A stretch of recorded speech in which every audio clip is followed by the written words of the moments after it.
It's okay if I just sit here with you. We don't have to say anything if you don't want to. Hey, what's up everybody? Welcome to another video. Today we are diving into another facet of the Ruby Franke and Jodi Hildebrandt case. This is not a reaction video, however. A lot of you have commented wondering what treatment might look like for Ruby Franke's two youngest children who have dealt with so much abuse, so much torture, whether it's emotional, physical, or spiritual abuse. They've gone through a lot of all three of them. And so a lot of you have wondered in the comment sections of some of these reaction videos, what would that look like? Where would you even begin when it comes to clients who have dealt with this much trauma at such a young age? So I'm gonna break down what my impressions are based on what we've seen from body cam footage when EF was found by the police. And I'm making a lot of extrapolations here, a lot of guesses and inferences based on what Ruby Franke has said, reports of what EF and RF have said throughout the case, and know that this is not a very personalized treatment plan for them because I haven't had the chance to actually sit down with them and hear what they need, but some of my impressions based on what I've seen, what I've read, and what I've heard. In this video, we're gonna go through some of my impressions of what some of the challenges might be in their case, what characteristics their counselor would need to have in order to be successful with them, as well as what modalities I might go about in terms of actually treating them. Again, this is not meant to be counseling for them. This is not meant to be counseling for anybody who watches this. While some elements of the story may resonate with you, with parts of your story, please do consult your medical professional, your mental health professional, before pursuing anything that I might recommend or talk about in this video. As always, please do like and subscribe. It helps you stay up to date with our videos, helps this channel to keep growing and creating more content for you all, and helps to provide the food for Kitty here, who is hanging out with us as we film today. So with that, let's dive into it. So the first thing I'll say is these are not diagnostic impressions. My guess is that these kids are absolutely going to meet the criteria for PTSD. They have been through so much trauma, both in terms of physical abuse, mental abuse, and spiritual abuse. The physical abuse is some of the more obvious stuff. The scars, the dehydration, the starvation, being forced to work out in the sun for hours at a time, doing hard labor, not given shade, not given water, not given food. All of those kinds of things, for sure, absolutely. Those are some of the more obvious things. But we also talk about mental and emotional abuse with Ruby Franke and Jodi Hildebrandt trying to beat down these children's wills by trying to control them through fear, intimidation, to the point where you see as EF was found by the police that she was scared to speak.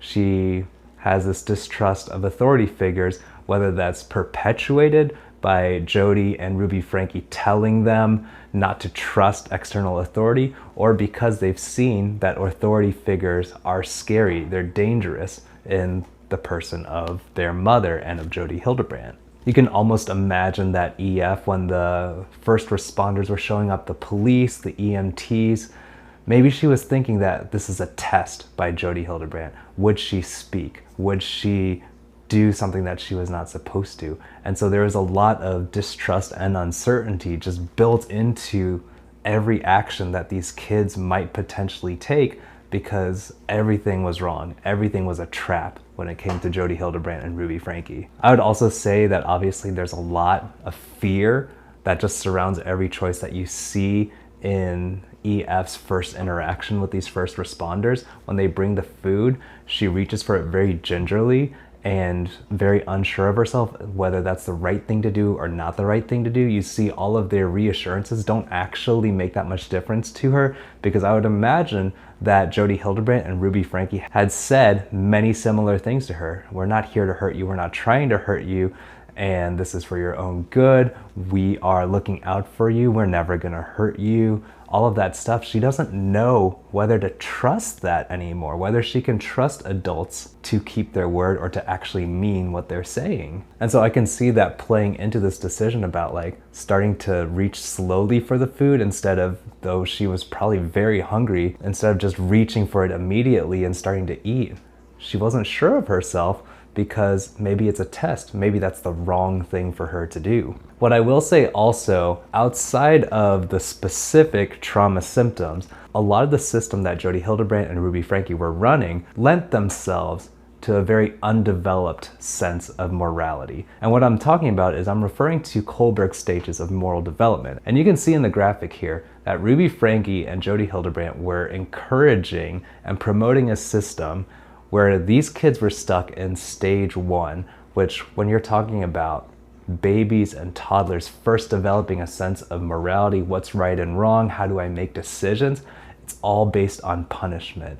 If something hurts when I do it, I don't repeat it. And so there's no innate sense of right or wrong. It's all set by whoever has the power to punish. It's very power-based, it's very simplistic, and for the age that these kids were at, it's not where they are supposed to be. It's normal for toddlers who are just learning and testing their independence to better understand what's appropriate and what's not. But then as they get older, they start internalizing rules, being able to make some of these decisions based on larger schema rather than just, am I going to get punished for it? EF, we see, was very firmly entrenched in stage 1, not through any fault of her own, but because that was just the system that Ruby Franke and Jody Hildebrandt had set up and enforced for so many years. That's not about what's right or wrong. What's right or wrong becomes whatever Jody and Ruby says are right and wrong, and they enforce that through abusive punishment and verbal abuse. So let me talk about the characteristics that a counselor or therapist would likely need to be able to be successful with these kids. And I'm mostly focusing on EF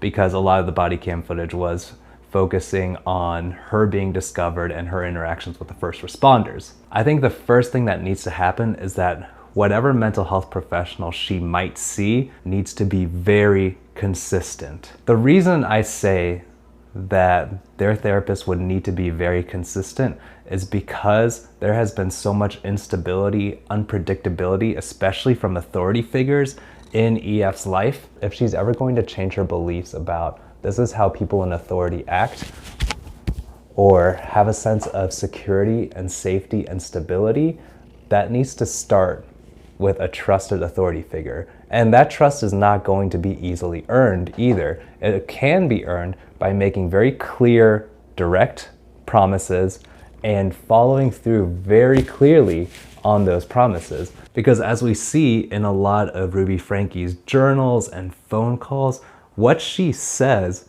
very rarely is what she actually means. And I'm sure that extended to her kids. I'm sure there was a lot of unpredictability about even the words saying like safety or for your own good or love. All of those words are corrupted now because of her experiences with her mother. And so there has to be a lot of clarity of language, maybe being on time for things or ending on time, saying if we're going to spend 10 minutes on an activity, that they're very conscientious about. Maybe there's a clock or a timer. When that 10 minutes is up, you immediately stop whatever activity you're doing and transition or do whatever you said you were going to do next, because that shows an external sense of stability and consistency. It's not just whatever the adult wants that decides what happens. There's an external standard that this adult also abides by, and that can slowly over time help restore some of that trust and develop that moral sense that, oh, there's something bigger than just, oh, this person is more powerful than I am, so they get to decide what happens. Another piece that would be really important for their mental health professional to have is a lot of patience.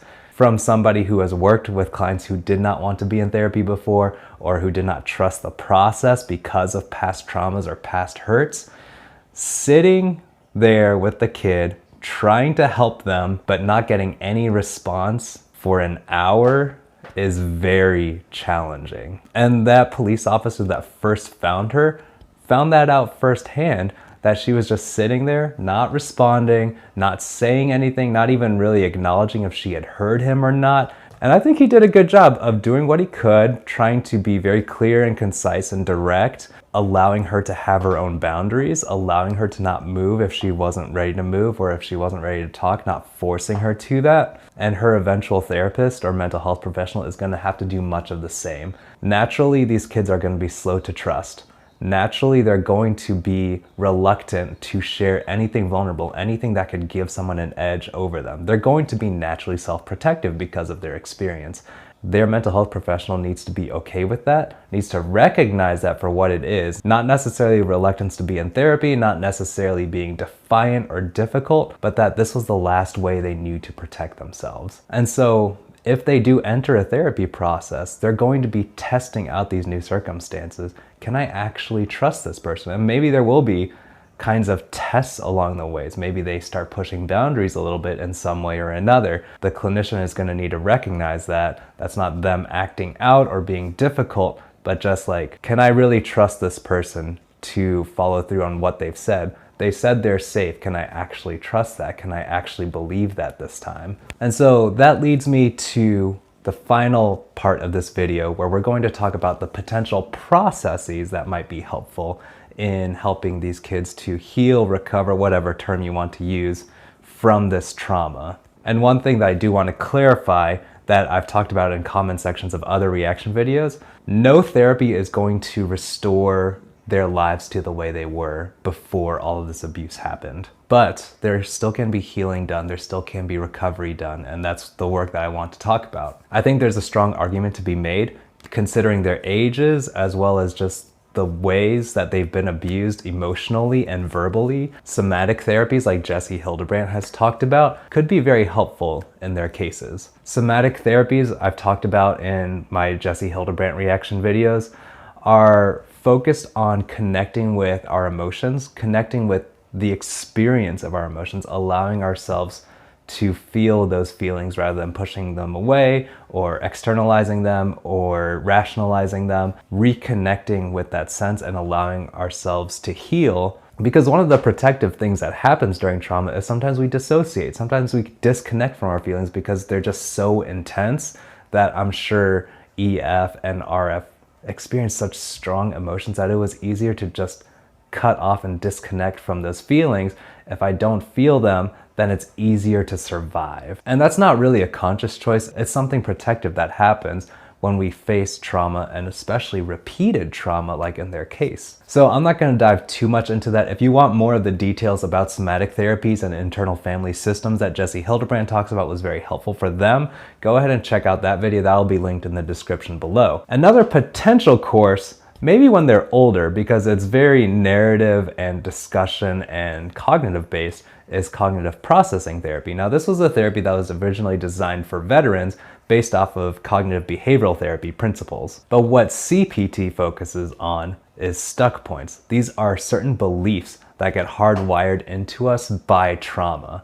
And so it changes how we view ourselves, our beliefs about the world, or about other people. And so you hear some of these stuck points, is what they're called in CPT, from the kids after they were rescued by EMTs and police officers, that, oh, these punishments were their fault, they deserve them. And those beliefs within the cognitive processing therapy model are what perpetuate the trauma, perpetuate the hurt and the wounds. And so as we start identifying those stuck points, again, this is where I say maybe this would be more beneficial if the kids were a little bit older, so maybe they have more vocabulary and insight to be able to talk about these feelings, as well as their beliefs. They get to start identifying them, how that's currently affecting their lives, how they approach different situations. So you see this at work with EF, potentially the stuck point that grown-ups are not safe. And that's been so hammered home by Ruby Franke and Jody Hildebrandt that it's just become a general rule of survival for her. Adults are not safe. Don't trust them. Whatever they say is not believable. You can't take them at their word. And so that extends to when the police officer finds her and says, hey, you're safe, you know, we're here to help you. She doesn't trust that right away. And you see that with the food as well. She doesn't trust it right away because an adult gave it to her. Now, I don't know what her relationship is like with peers or other kids, because as far as I know, she didn't have much relationship with any other kids. But once we're able to identify some of those stuck points, then we can work to challenge them, change them, introduce new beliefs that work better for us. And that's the idea behind cognitive processing therapy. And so those are two potential options that I would consider, either the somatic therapies or like a cognitive processing therapy. And what's going to be important in either of those, regaining a sense of self, reconnecting with feelings and desires, because they had lived so long being told that everything that they wanted to do was wrong and being punished for it for showing individuality. And so there will be a time when they just need to rediscover what it means to make decisions for themselves and trust themselves to make decisions, that not everything is going to be met with punishment or abuse or torture. And so I think that might be the first step for any therapy that somebody might use with any of these kids, is just developing a vocabulary for their emotions, reconnecting with what it feels like to allow themselves to have those emotions and to even feel safe having them and making independent choices. So that's kind of my rundown of some of the impressions that I have of the kids based on some of the sources that have been released recently, what kind of traits their mental health professional would need to show in order to develop that rapport and be able to really start changing the narrative around their traumatic beliefs and their traumatic response, as well as maybe what modalities might work as well. Now, there are plenty of other different trauma-informed theories and modalities that could be potentially helpful for these kids. So I don't want the impression to be that these are absolutely the best. And so I do recognize there's a lot of information out there about this case, and I have not seen it all. I know that for a fact. And so, as usual, if you have other information that I might have missed, please leave it down below in the comments. I don't mind learning, having a dialogue about that kind of stuff.